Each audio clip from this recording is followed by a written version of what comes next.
सीता समारो विश्वास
भगवान गणेश की, भगवान न करे किसी और की हो। रिद्धि और सिद्धि दो पुत्र हैं, शुभ और लाभ। हम लोग अपने घर में, अपनी दुकान में, व्यवसाय में यही तो लिखते हैं, श्री गणेशाय नमः। रिद्धि सिद्धि शुभ लाभ। दो पुत्र वधुएं, इनकी तुष्टि और पुष्टि। दो पोते हैं इनके, आनंद और प्रमोद। ऐसा मंगलकारी हमारे भगवान का, गणेश का ये परिवार है। तो आइए बुलाइए भगवान गणेश को कि आओ पधारो घर में हमारे, आओ पधारो गणराजा, आओ पधारो घर में हमारे, आओ पधारो गणराजा, आओ पधारो गणराजा, आओ पधारो गणराजा, आओ पधारो गणराजा, आओ पधारो गणराजा। बोलिए श्री गणेश भगवान की। आइए समय को देखते हुए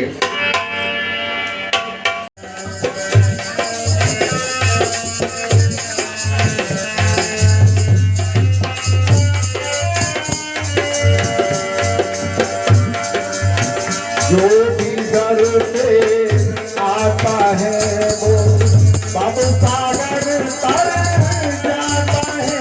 श्री राम जय राम, मेरा भाग्य कदा जागा, हर तेरा एक पल मेरा भाग्य बना जा। नवरात्रि के दिनों में तेरी ज्योति जलाओ ना।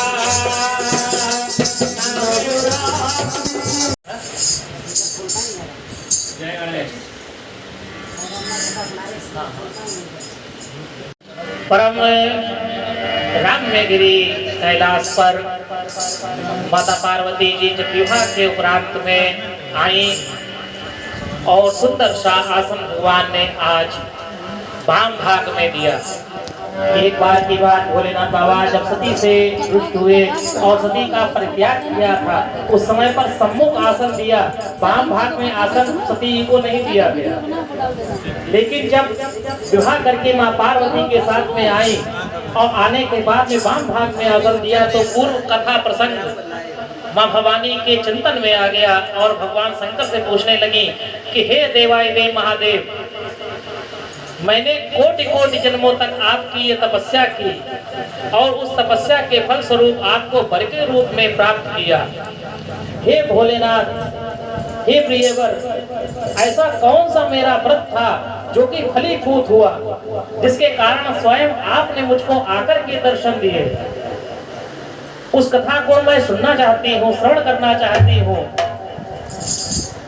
भगवान भोलेनाथ ने आज सुंदर सी कथा का व्याख्यान करते हुए कहा कि हे पार्वती, जिस तरीके से नक्षत्रों में, सभी तारागणों में चंद्रमा, सभी देवताओं में भगवान श्री हरि नारायण विष्णु, सभी वर्णों में ब्राह्मण सर्वश्रेष्ठ है। उसी प्रकार से मैं जो तुमसे व्रत कहने जा रहा हूँ, ये सर्वश्रेष्ठ व्रत है। इस व्रत को करने से सौभाग्यवती स्त्रियां जन्म जन्मांतर तक अपने मन वांछित फल की प्राप्ति करती है। हे उमा, जिस समय पर तुम्हारा परित्याग मैंने किया और जाकर के प्रथम लक्ष्य घर तब अवतारा सती नाम तब रहा तुम्हारा, उस समय सती नाम से जब तुम विख्यात हुई और परित्याग करके जिस समय तुम पिता के योग अग्नि में जाकर भस्म हुई और मुझे क्षोम प्राप्त हुआ, क्षोम प्राप्त होने के बाद में भगवान का नाम सुमरण करते करते मैं हिमालय के उस कंदरा पर जाकर के तपस्या करने लगा, जहां पर तुम्हारे पिता हिमवान का राज था। हिमाचल राज के घर पे तुम उनकी 7वीं पुत्री के रूप में अवतरित हुई। हिमवान की 7 कन्याएं हुई हैं, हिमाचल राजा की 7 पुत्रियां हुई। उनकी 6 पुत्रियां जल के रूप में इस भूधरा के ऊपर जगत को पवित्र करने के लिए अवतरित हुई। जिस समय पर माता सती का बिछो हुआ था, सती का बिछो होने के बाद में मां भगवती अपने परम ब्रह्म स्वरूप को प्राप्त हुई। उस समय की बात है, मां भवानी के चले जाने के उपरांत पे सारे मांगलिक कार्यों का रोक लग गई। देवताओं ने आकर के हिमवान से प्रार्थना की और उनकी छठी कन्या जिनका नाम गंगा है, आकर के हिमवान से प्रार्थना करते हैं कि हे हिमवान, अपनी ये कन्या आप हमको जल के रूप में प्रदान करें। इसके जल के रूप में प्रदान होने से हमारे स्वर्ग की ही शुद्धि होगी और शुद्धि होने के बाद में ये भूधरा पर जाकर तीनों लोगों को पवित्र करने वाली माँ भगवती गंगा कहलाएंगी। आज मैनावती अपने हृदय की आकांक्षा को रोक ना सकी और हाथ जोड़कर प्रार्थना करने लगी कि हे ब्रह्मादेव, हे इंद्र, आपने एक एक करके मेरी 6 कन्याओं को अपने साथ लेकर के गए हैं, 5 कन्याओं को लेकर के गए हैं। आवाज साक्षी के लिए आप मेरे द्वार पर खड़े हुए हैं, तो मेरी भी एक इच्छा है कि मैं आपसे एक ऐसा वरदान चाहती हूँ कि मेरे घर भी कोई ऐसी कन्या का जन्म हो जिसका मैं अपने हाथों से कन्यादान कर सकूं। अभी तक मुझे कन्यादान का कोई सुख प्राप्त नहीं हुआ। ब्रह्मदेव ने वरदान दिया कि मैना आप चिंता ना करो, आगामी आने वाली जो आपकी पुत्री है वो जगत जननी जगदम्बा साक्षात तुम्हारे घर पे अवतार लेंगी, जिनका विवाह भगवान देवादिदेव महादेव के साथ में तुमको करना है। और उन जगत जननी का संकल्प तुम अपने हाथ से कन्यादान के रूप में करोगी। ये सौभाग्य का वरदान हम तुमको आशीर्वाद के रूप में दे रहे हैं, परंतु गंगा को देवताओं के काज के लिए आप स्वर्ग में भेज दीजिए। माँ भगवती गंगा के स्वरूप में स्वर्गलोक में निवास करने के लिए सुर गंगा के रूप में प्रतिष्ठित हुई और इधर मैनावती के सुंदर सी एक कन्या का जन्म हुआ जिनका नाम हुआ माँ पार्वती। बोलो पार्वती मैया की। दिनों दिन ये कन्या चंद्रमा की भांति बढ़ने लगी। आज अवस्था हुई है 5 वर्ष की। भोलेनाथ बाबा हमारे इस गिरी कंदरा में आकर के तपस्यारत है। नारद जी को ये समाचार प्राप्त हुआ कि माँ भगवती का अवतार हिमवान के यहाँ हुआ है, तो आज दर्शन के लिए नारद जी हिमवान के यहाँ पर उपस्थित हुए और आने के बाद में स्वागत सत्कार महाराजा हिमवान ने किया है। और हिमवान ने करने के बाद सुंदर सा आसन बैठा बिछा करके और नारद जी को बिठाया और ला करके सुता मेरी मोरी चुनी चरणों में ला करके अपने सुता को बिठा दिया और कहा कि हे नारद जी, कृपया इसके भाग्य का आप वर्णन करें कि ये सौभाग्यवती जो मेरी कन्या है इसका विवाह किसके साथ होगा, इसके भाग्य में क्या क्या है। नारद जी ने आश्चर्यचकित भाव से जो सोचा कि जिनको साक्षात ब्रह्मदेव ने ये वरदान दिया था कि इसका कन्या का विवाह तुमको शिव जी के साथ करना है, परंतु ये ब्रह्मस इतना भूल में पड़े हुए हैं कि इनको कोई चेत नहीं है।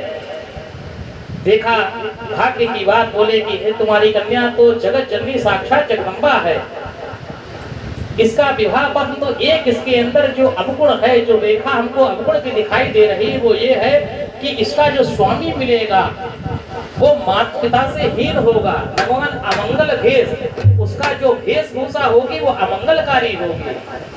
जो ही माँ मैनावती ने ये सुना, सुनने के बाद में नारद जी से प्रार्थना करने लगी कि कोई उपाय, कोई ऐसा उपचार हो जिससे मेरी पुत्री का कल्याण हो तो आप बताने का कष्ट करें। ना समझते हुए भी नारद जी ने आज मुस्कुराकर जवाब दिया कि हे हिमवान, मैं तुम्हारे पास जिस कार्य के लिए आया था उस कार्य को मैं तुमसे कहता हूँ, उस कार्य के करने से ही पार्वती का भी कल्याण होगा और सारे हेतु सिद्ध होंगे। आपके यहाँ पर महादेव जी स्वयं तपस्यारत हैं, तो आप ऐसा करिए कि इस कन्या को ले जाकर महादेव की सेवा में प्रविष्ट करा दीजिए। जब ये महादेव की सेवा सत्कार करेगी, क्योंकि भगवान महादेव त्रिदेवों में है, जितने भी हमने बड़े गुण बताए हैं वो सारे के सारे महादेव में प्राप्त होते हैं। अगर महादेव से इनका वर्ण हो जाता है तो ये कन्या परम सौभाग्यशालिनी होगी।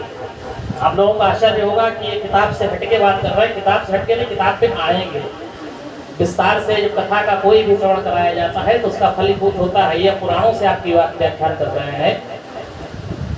माँ पार्वती को ले जाकर के महादेव के चरणों में समर्पित कर दीजिए और उनकी सेवा से ही इनको उचित वर की प्राप्ति होगी।